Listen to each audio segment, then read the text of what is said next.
I think the biggest myth is that aging is all about decline, that Mm-mm. we are inevitably going to get weaker. We're going to lose muscle mass. We're going to lose our cardiovascular function.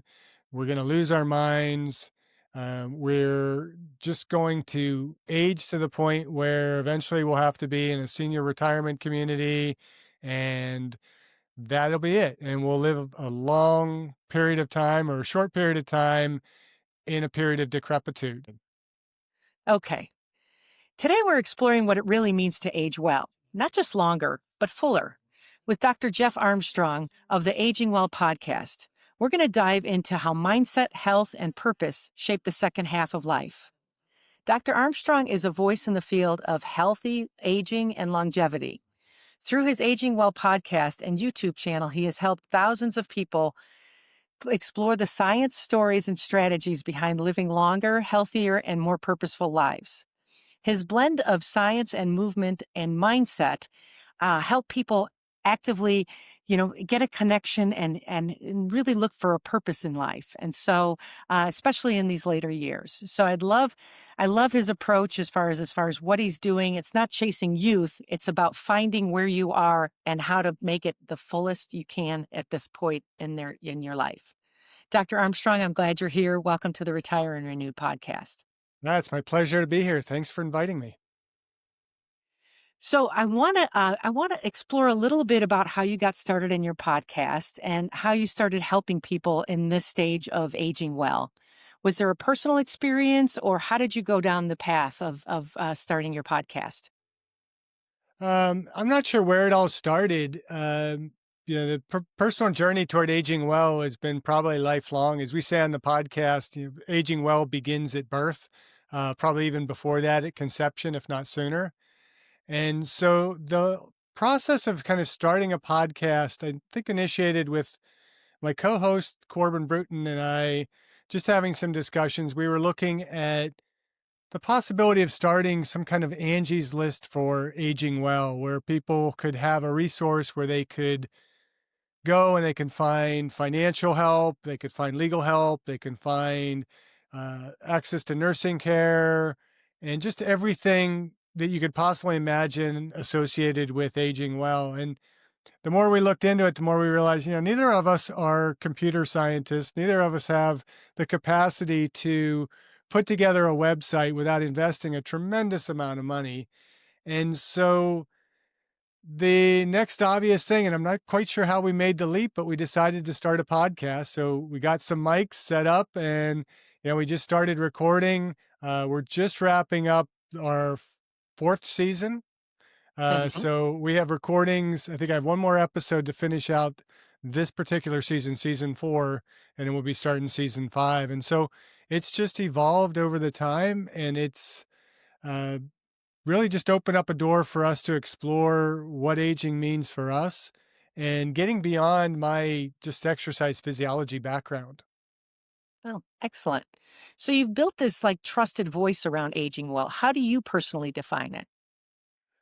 So I think I define aging well as just living young as long as possible with vitality and with purpose and with good health and kind of everything in between there. I think the saying is we want to live as long as possible or we want to live as young as possible um, for as long as possible, I think is how the saying goes.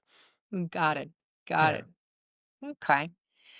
In your experience, what do you think are the biggest myths that people still believe about aging or retirement that hold them back? I think the biggest myth is that aging is all about decline, that Mm-mm. we are inevitably going to get weaker. We're going to lose muscle mass. We're going to lose our cardiovascular function. We're going to lose our minds. We're just going to age to the point where eventually we'll have to be in a senior retirement community, and that'll be it. And we'll live a long period of time or a short period of time in a period of decrepitude. And we've come to accept the kind of definition of four periods of aging where you have your first age is the period of dependence where you're living with your parents, you're dependent upon them, you're getting your education, and then you move off to college and you graduate from college, then you enter into that period of independence where you're managing yourself, you're growing as a person, you're forming families, you're building up financial security, and then you Hmm. enter into retirement, which is the third age. And that's where most people start to kind of stumble, where they have no purpose anymore. They have poor health, or their health is getting worse because they're not really paying attention to health. And maybe they start suddenly, okay, now I have to start thinking about exercise and my diet and doing all these things because I want to be around for my grandkids. And then we enter into fourth age, which is the age of decline and decrepitude. And our feeling is that that fourth age should be almost non-existent, that we should be able to, if we decide to retire earlier, if we want to work longer, we work, we live, we enjoy life, and we just fall off the cliff at the end, and that's it. That there's no real period of decline in aging. And to Mm-hmm. me, that is aging well, where I can live with the best health possible, live with purpose, live with vitality, and just live to enjoy life and to contribute in life. Excellent. Excellent. Many of your episodes, I wanted to ask you kind of like, how do you research or how do you reach out to people as far as to some of your episodes are about minerals and how they affect your body, breath work. I mean, it's really the range of like different tips and tricks. So how do you go about like researching and finding where you want to go next as far as what subjects you want to go next into? Honestly, I think the podcast just leads us. We have been so fortunate that we have guests reach out to us and, we pick and choose. We're very fortunate to be able to be selective and pick the best possible guests. And we just try and keep everything within the framework of what we believe to be aging well. So we don't necessarily chase after topics. We did Hmm. probably initially in the first season. We were pretty much on a schedule about one episode per week, and Corbin and I would have conversations, different topics that we were wanting to discuss with one another. And then eventually we start getting these emails from people wanting to be on the podcast and, kind of giving us their pitch for why they feel like they fit on the Aging Well podcast. And initially we might have, started to be a little less selective and just welcoming everybody, but we Hmm. also didn't have many that we felt like, "Oh, why did we have that person on?"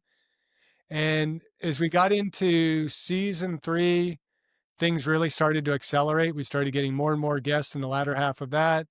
And in this past season, I mean, I'm literally turning down people every week that to me just don't fit our model of aging well.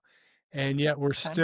we're putting out 3 episodes a week, and I am booked again. We have recorded well into the end of December, so I have one more episode to fill. I think we'll have done 240 episodes this season. Wow. So yeah, so it's Wow. been really, really easy. The Uh-huh. downside of that is, as a podcast, a lot of people tend to favor niche related podcasts. Where it's, Mm. my whole podcast is about uh, labradoodles. I don't know why labradoodles popped in my head, but, they have just that one topic, and so you have people that that's their big focus, so they're very much gravitated to that. We Right. have a little bit of everything for everyone, and the goal is to help people start to make those connections and find what they need to be able to age well. Got it. What were some of the most memorable conversations or guests that you had, or maybe outside the box? Oh, wow. How much time do you have? Um, Maybe I let's do the top two, or whatever you feel. Huh. I don't even know if I can narrow it down to the top 2, and we've had just so many really wonderful guests, and I apologize to any of my guests that might be listening to this and say, "Well, why didn't you mention me?"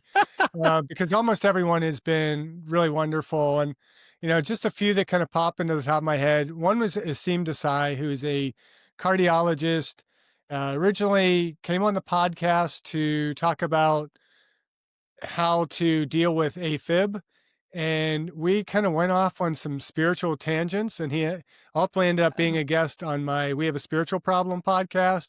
And I've had him back on the Aging Well podcast as well. And just really enlightening, deep person that got us connecting mind, heart, spirit, all those things simultaneously. And then we've had a lot of authors. That seems to be the big thing, is just people who have written different books of different topics. And Mhm. we've had some that have just, they're those individuals who have picked up writing in their 50s and 60s and are just finding a new purpose in their latter years. And I think Mhm. of, we've had on Patricia Crisafulli twice now, is just a Uh-huh. ball of energy, started writing in her 60s. Now she writes mystery novels. Had Nia McNally and her partner on twice, and they met cruising the world on his sailboat, and Uh-huh. just the stories that they could tell. Also, let's see, I'm thinking of DC Frost, who started writing in her 50s. Just recently, and I don't think the episode is aired yet, but we interviewed Marilyn Simmons, who her most recent book is about her walking with Beth. And Beth is Huh. 100, now 105, I believe, 106 years old. They live in Canada, I believe it's Kingston, Canada. They started walking together during COVID and just kind of Mm. chatting about life and, living with vitality. And Beth just seems to be this fireball of energy that just is like the Energizer bunny that just keeps going and going and going. And another author was Daniel Miller, who really kind of woke me up to letting go of control. I'm a bit of a control Mm. freak, and his book, The Way of the Wave, kind Huh. of many times I'm like, uh-huh, yeah, that's me. Yeah, I need to do that. And there's others. Yeah. I mean, Rita Ricks was a ball of energy. Just this past Sunday, I published the interview with Martha C. Lewis, or Martha C. Lawrence, who wrote the autobiography of Ken, not the autobiography, but wrote the biography of Ken Blanchard. And it's titled Oh. Wow. Catch People Doing Things Right. And it was just such a wonderful entry into Ken Blanchard's, servant leadership and the 1 minute Mhm. manager, and her 20 years of experience with him just opened up a lot of doors there. And we've actually become friends. So I apologize. I gave the wrong last name for a second. I don't know why. A little senior moment there. But, we've become friends through the podcasts and everything Mhm. else. Another one that really jumps to mind is Rob Kelly. Rob Uh-huh. Kelly has been on both of my podcasts. He is considered the Gordon Ramsay of addiction therapy. Oh. And I wish I could go into his whole backstory. I just Interesting. encourage your viewers to go listen to that episode, because he just has a miraculous story of coming out of addiction Uh-huh. to becoming one of the most successful leading, addiction therapists globally. Is, I think, 4 or 5 different centers across the globe now that promise a 98% success rate in terms of curing one's addiction. And so Wow. that's been a huge story. Another really interesting one was Sam Simon, who is the dementia man. He's a Uh-huh. gentleman who suffers from dementia, but has done this kind of one man act on, what it's like to have dementia and everything. Uh-huh. And just really a beautiful conversation with him about just what it's like to have dementia, because I don't think I've had any other guests who can really paint the picture for this is what it's like to live with dementia. Yeah. There's so many others. I mean, there's a bunch of different individuals who have produced supplements, but they produce those supplements from a standpoint of really trying to help people Mhm. better themselves, not, just a blind supplement that just take this and you will kind of heal yourself. They recognize that the goal in life is to try and balance all of our physiological function by eating a healthy diet, Mhm. exercising, maintaining healthy body composition, all the pillars that we talk about. And then in those situations, if you're still running into a deficit situation, Then we have these supplements that are very good and very helpful to kind of bring that balance up a little bit more. So those are like the guests that first kind of come to mind. And again, we've done over 340 episodes, and about Wow. half of those at least have been guests. So more than half of our episodes have been really wonderful people that have just opened my mind to what it means to age well. Excellent. So it's like a combination of lifestyle, like science and metrics, right? Where you're kind of trying to use your own metrics to kind of like further yourself. The mindset, the habit building, as far as with the addictions, like you had said, that's super important because some of those habits that we bring from our work world don't fit into, let's say, our retired world or our next level aging world kind of thing. Yeah. So that's interesting. So what like small consistent choices do you think, kind of hearing all of that, Wow. what do you think that over time, like, could make the biggest difference with people going from that thriving, I'm saying thriving work world into the retirement where it's being seen as like starting to decline? What would you say could make the biggest difference as far as consistent choices or habits or anything that you've, got from your participants? Well, being an exercise physiologist, and at Hmm. the start of this podcast, I would have told you the top three things would be, in addition to not smoking, but be eating a healthy diet, Hmm. exercising, and um, maintaining healthy body composition. But now, after almost 4 seasons, I would say the most important thing is purposeful social connections. That Really? how we interact with people is going to have the Hmm. greatest impact on how well we live. And you look in the blue zones, you're not going to find anybody in any of those blue zones that are going to start talking about their exercise program or the supplements that they're taking or the latest biohack that they're doing or how they're getting transfusions of blood from their 18-year-old son. They're gonna be talking about the social connections and just pointing to how important it is to gather together with people, share life, share purpose, and live well together. So I would say that would be our number one step. And then in the process as well, sleep hygiene is really moved up our scale, that those two things are the most important. Yeah. Really interesting. Yeah. So kind of like some recovery kind of things, that it's the connection and like recovery or helping your body kind of get to a more better state. Yeah, I mean, just when we sleep, we're recovering from the exercise that we do.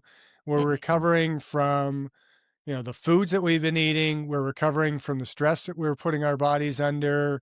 Our cortisol levels are, being balanced out by sleep. We're clearing out all that gunk out of the brain so that we can limit the risk of dementia. mhm. We are going to be able to exercise more because we're going to have more energy because we're well rested.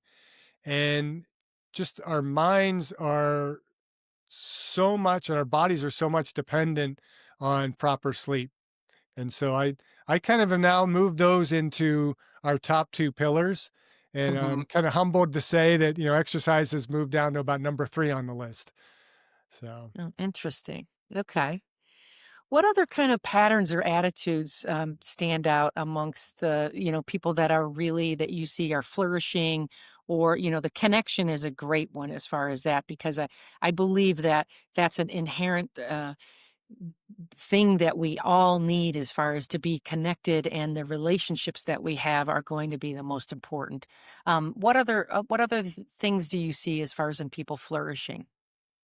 I think the biggest thing is having purpose, Mhm. having a reason to just get up in the morning, and it doesn't have to be anything great. In a lot of people, when they retire, they leave behind what they have established or thought to be their purpose, and now they no longer have that work purpose. They walk Mm. away from, their work friends that they, really thought were close friends, but you realize these were just really work acquaintances that I might have spent the last 40 years with. Now, where are they once I'm retired? And you have to build new relationships, find those tighter, closer friendships that are going to kind of give you reason to kind of keep going and Mhm. motivate you to make the small changes that are going to keep you aging well. And so I think, just having that purpose, redefining it, whether it's, picking up a creativity that you had when you were in your youth, Mhm. or picking up physical activity, uh, writing, journaling, hiking, just even embracing nature, volunteering, coaching, helping kids, involving Mhm. yourself across all generations, I think is an important point as well. Mhm. Um, one guest was Becky Blue, who wrote a book, Turning, Mhm. and she talks about how she finds it so important to have friends in every decade. And we kind of joked, it's like, well, what's that like with the under 10-year-olds? But she really is purposeful, and she took up dance at, I think, the age of 55. She started dancing and doing Mhm. ballet.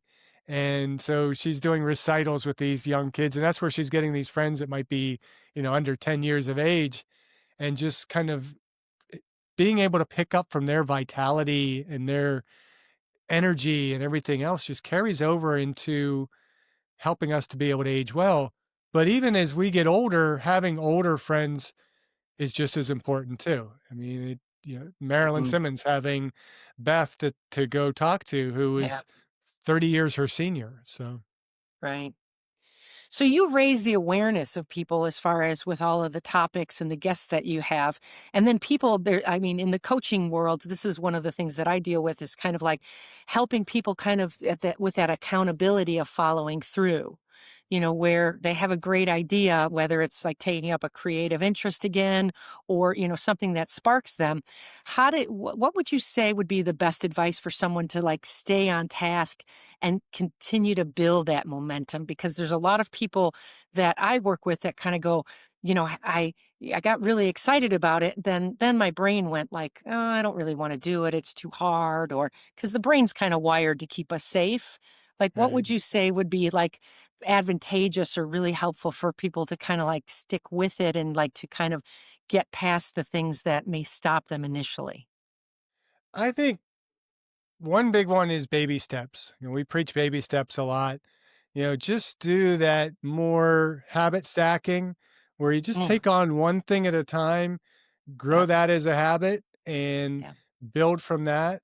I believe journaling can be very helpful in getting people to stay on task. You start that habit stacking. Okay, every day I'm looking at how am I doing on this stack, and I'm bringing in the next one. What's the next habit, and how am I doing on that? And just keep trying to grow in that direction.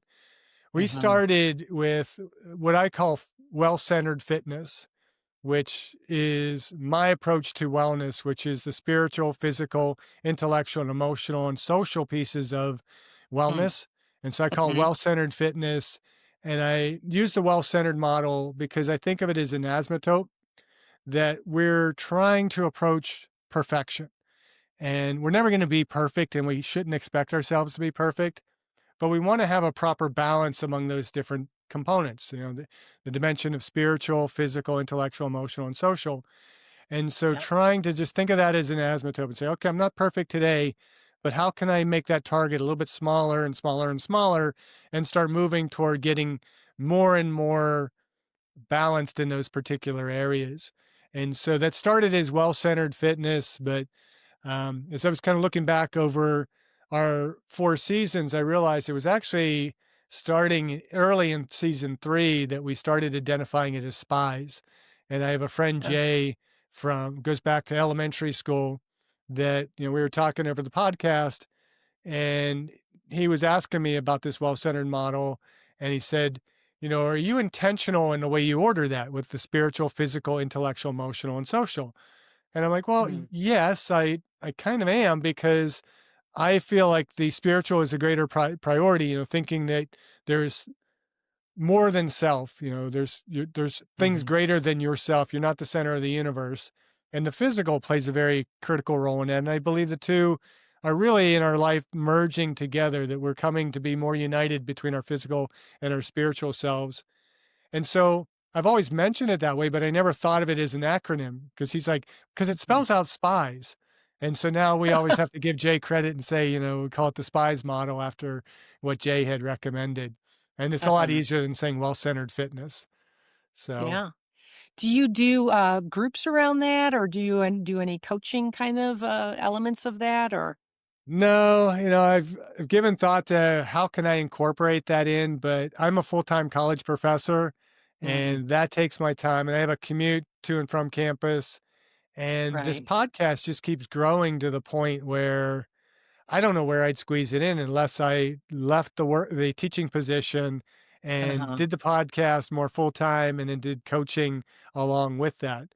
And so we haven't really approached the podcast as being an avenue toward coaching. We're maybe hoping that we can help the people who are doing the coaching, give Mhm. them some better tools, help them connect, and just kind of do a bit more of a educational purpose um, in in the realm of exercise science. Where we can be the Aging Well podcast, Mhm. and just be the place where people can go and get the information and they can share the information that they might be getting. Like yourself being a coach, what are you learning from your work with Yeah. your clients? Well, and one of the things I do is like a resource day. So Yeah, if somebody's working on a particular kind of venue as far as trying to get healthier or, seek resources, we go through the YouTube and go like what are you fueling your day with as far as that. So we recommend podcasts and yours is one of them. We even go to Facebook groups, retiring, thinking about retirement or retiring or women retired or women older than 60 or those kinds of things, yeah, like so I connect people with that because I think connection is has become more difficult, especially since COVID. I think we have to really put ourselves in the position of getting connected with people and like uh, having that exchange of information and that awareness because it does expand us. And then I right, think the next part is kind of like following through on it. So I think it's a really good it's a good fit for both yeah. of it as far And as we're always awareness. happy to connect with people too. So Yeah. Excellent. Excellent. And I also call it keeping your mind in a good spot too. that sounds good. So but yeah, thank you so much for sharing your wisdom and your heart and, behind the mission. For all those that are listening, I hope this conversation reminds you that aging well isn't about age. It's more about intention and mindset and kind of like raising your awareness, like Dr. Armstrong said.